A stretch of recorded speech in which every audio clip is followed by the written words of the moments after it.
Good evening, I'm Sarah Sapsanamma. Let's begin with the headlines of the hour. Prime Minister KP Sharma Oli says the country is not in a good state at the moment. Finance Minister Podal says the government will add hopes.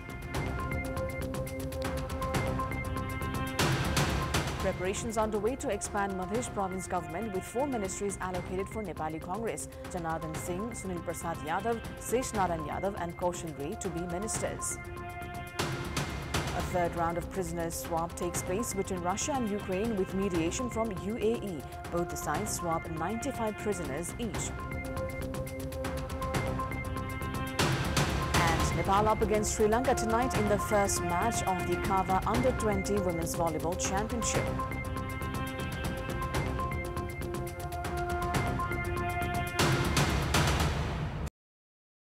Prime Minister KP Sharma Oli has said the country was in a troublesome situation. Speaking at a program held on the occasion of Engineer Day in the capital, Premier Oli said the country's state was not well and suggested it was time to make a change.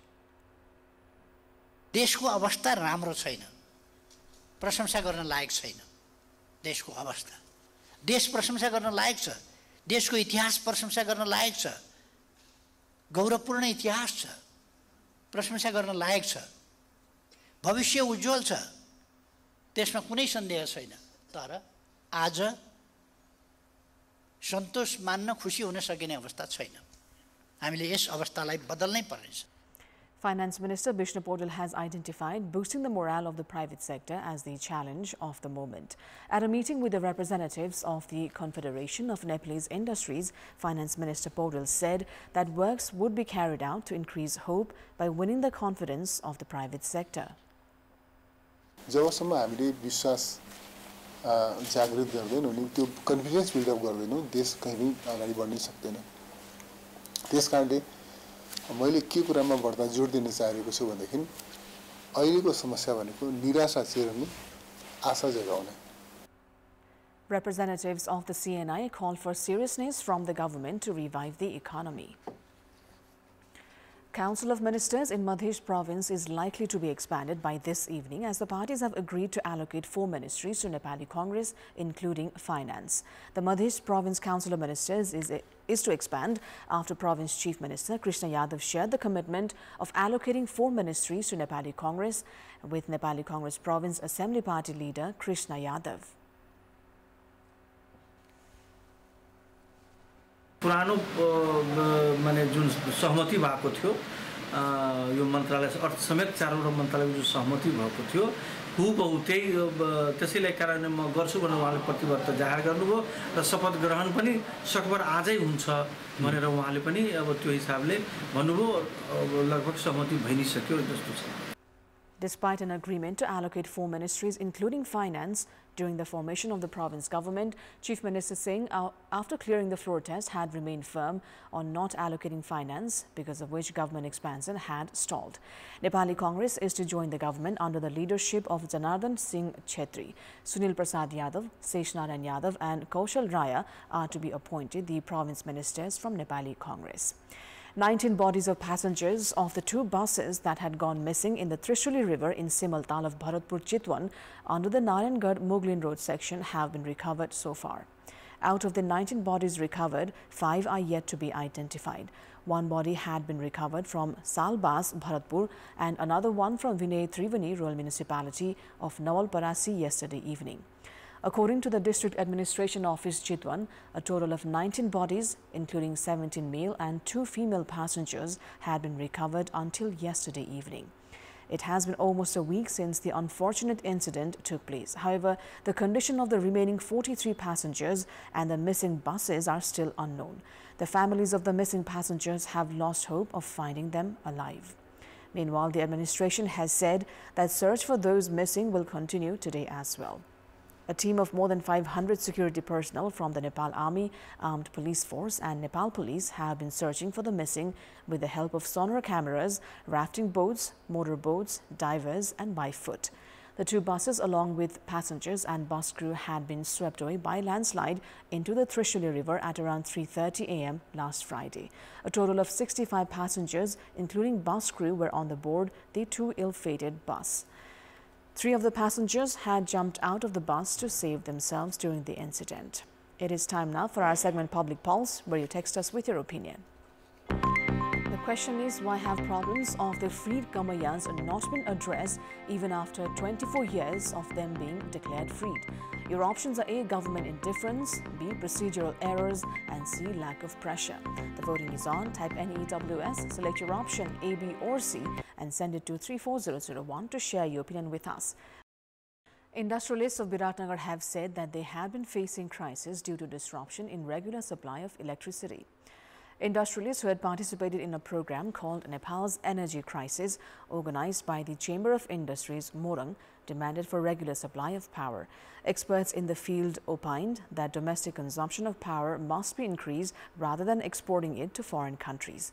Water resource specialist Deepak Gyawali said that in the year 2022-23, Nepal Electricity Authority had bore a loss of 9 billion rupees by exporting electricity to India, but had reported an overall profit of 24% that year.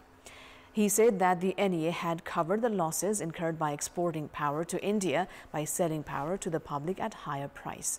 The participants stressed on the need of an umbrella organization to address the crisis witnessed in the energy sector. Dang district in Lumini province collected 3,845.2 million rupees in revenue last fiscal year. The Funds and Accounts Controller Office has said it collected 2,865.7 million rupees from the federal office and 979.5 million rupees from the provincial offices. The revenue generated from federal offices was 92 million rupees more than the previous year, and the one from provincial offices was 210 million rupees more.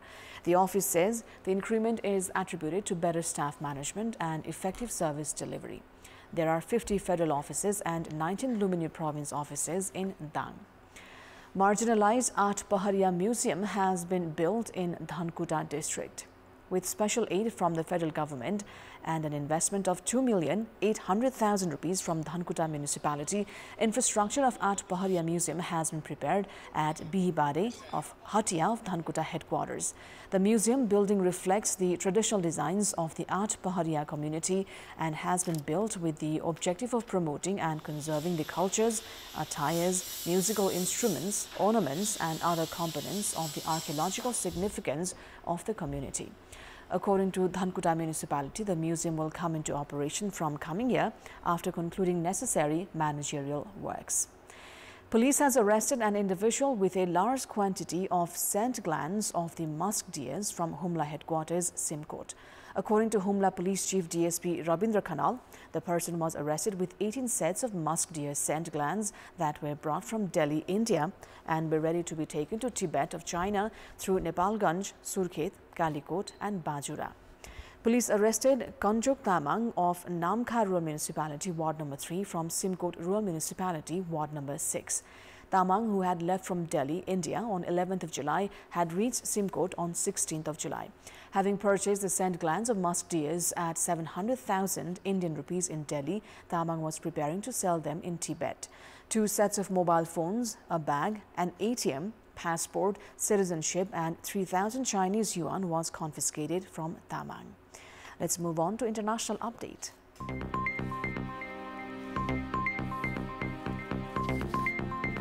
Russia and Ukraine conducted a major exchange of prisoners on Wednesday, 190 in all, in their third such swap over the past 7 weeks, following negotiations mediated by the United Arab Emirates. President Volodymyr Zelensky said all 95 Ukrainians who were freed were from the military and thanked the UAE for its help. Russia's defense ministry, in a statement on Telegram, said the returning soldiers would receive medical examinations and physical and psychological rehabilitation. It said the freed troops had faced mortal danger in Ukrainian captivity. The prisoner exchange was the third over the past 7 weeks, with the first announced at the end of May. Kiev has secured the return of 3,405 people from Russian captivity since the start of Russia's invasion in February 2022, the Ukrainian Coordinating Committee on Dealing with Prisoners of War said. It added 7 officers and 88 soldiers and sergeants were freed, and most had been in captivity since 2022. The committee posted a video showing Ukrainian troops boarding buses to be transported home and cheering. 23 people had taken part in the 3-month defense of the Sea of Azov port of Mariupol and were captured by Russian forces in 2022 May, the committee added. In the second exchange in June, Russia and Ukraine each handed back 90 prisoners. U.S. President Joe Biden, who is under fire from fellow Democrats to drop his re-election campaign, tested positive for COVID-19 while on a trip to Las Vegas yesterday, and he is experiencing mild symptoms. White House Press Secretary Karine Jean-Pierre announced the positive test for the 81-year-old Democrat after the president of Unidos US, a Latino civil rights organization, said Biden would be able to speak at a scheduled event due to the diagnosis. Jean-Pierre said that Biden is vaccinated and boosted and experiencing mild symptoms. Minutes after the announcement, the president's motorcade was on the move from taping a radio interview in Las Vegas to the Las Vegas airport. The White House said that the president was returning to Delaware to self-isolate. Before boarding to Air Force One, he just flashed thumbs up to the media and said that he felt good. Biden had just greeted a couple of dozen people at a Mexican restaurant prior to going behind closed doors for the interview. When Biden was late for the start of the Unidos US event, the organizer announced he had tested positive. Biden spent 2 nights in Vegas on the campaign trail. He is locked in a battle with some fellow Democrats who worry he is too old to seek re-election and want him to step aside in favor of another candidate. He suffered a blow earlier in the day when a prominent Democratic member of the U.S. House of Representatives, Adam Schiff of California, said it was time for Biden to pass the torch to someone else.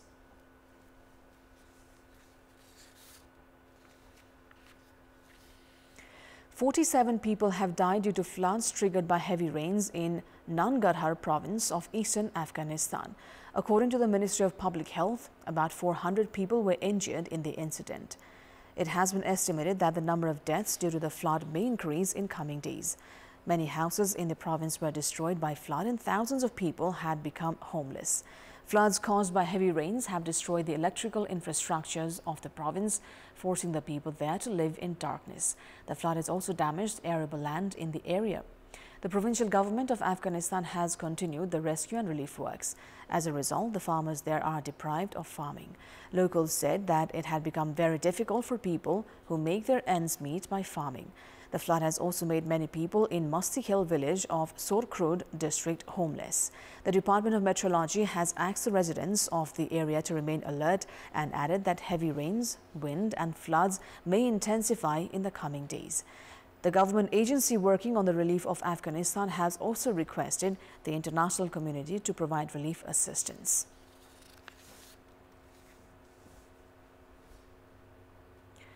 Chinese state media has said 16 people were killed after a fire broke out at a shopping mall in southwest China yesterday. Dramatic images showed a huge column of black smoke billowing from the 14-story building in the city of Zhigong in Sichuan province. According to local media, the fire was brought under control this morning at 3 a.m. local time.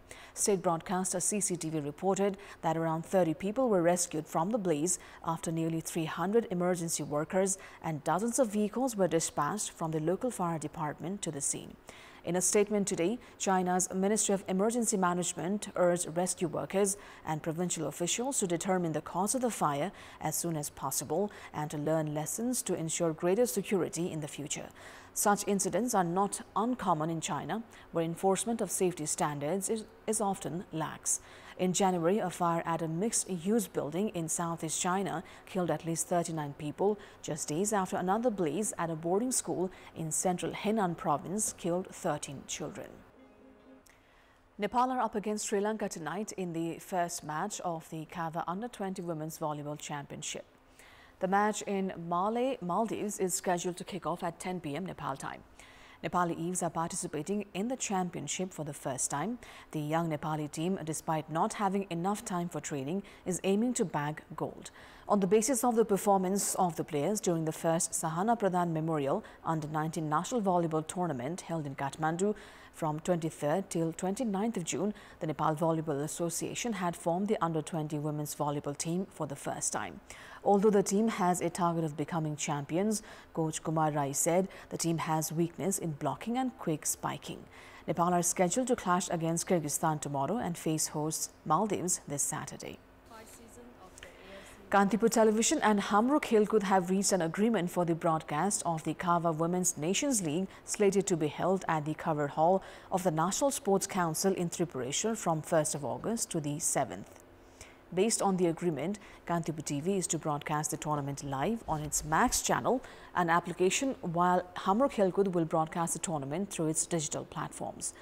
Kantipur TV Chief Executive Officer Sisir Pachai and Hamro Khelkud editor Prakash Timal Sina signed the agreement. Prior to this, Hamro Khelkud had signed the broadcasting agreement with the Nepal Volleyball Association. The tournament will be participated by Iran, India, Sri Lanka and the Maldives alongside host Nepal. Team Nepal, led by Aruna Shahi, include experienced players in Saraswati Chaudhary, Salina Shrestha, Sophia Pun, Niruta Thagunna, Sangam Mahato, Poonam Chand, Kamana Bishta and Usha Bhandari. Libero Shantikala Tamang, middle blocker Kavita Bhatta and setter Pragati Nath have also been included alongside maiden inclusion in the national team for middle blocker Sumitra Regmi and spiker Arati Subedi. Star spiker Prativa Mali has not been selected for the tournament as she is yet to recover from her injury. Jagadish Bhatta is coaching the team with the support of Bharat Yadav and Rupesh Bista. Neelam Bajracharya is the team's manager. Summer Olympics is set to begin in France, Paris from July 26. Athletes selected for the Olympics are busy making final preparations. Shuttler Prince Dahal, who has been given the opportunity to compete at the Olympics through wildcard, has been preparing at a court in Basundhara.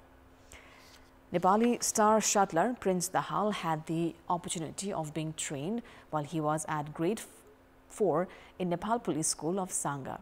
Back then, Dahal, a left-handed shuttler, used to watch the videos of Chinese shuttler Lin Dan, who was also left-handed. Dahal began winning district-level tournaments from his early school days. Fame started to come his way when Dahal won gold in junior category of the Under-19 Krishna Mohan Memorial Badminton while he was in grade 7. He then won 3 successive editions of Pushpalal National Badminton Championship. His achievements have been notable in the international junior tournaments as well, having won medals at home and abroad, including the UAE, Indonesia, India and Thailand, among others. Dahal was also ranked the world #1 in the juniors category. However, he has not been able to progress above quarterfinal rounds in the senior tournaments.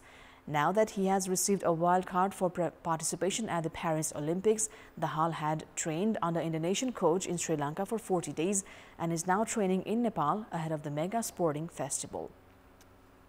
Dahal aims to perform well at the Olympics and win a medal for the country. Short preparations are not adequate for Olympics. Athletes train for at least 2 to 3 years to compete at the mega event. However, Nepali athletes do not receive such intense and dedicated training opportunities as there are no academies with proper fooding, accommodation and training facilities. Hence, if the nation is to hope for medals at the Olympics, it is imperative for the government to ensure well-facilitated sports infrastructure for the development of athletes. That is all for the moment. Thank you for watching. Bye for now.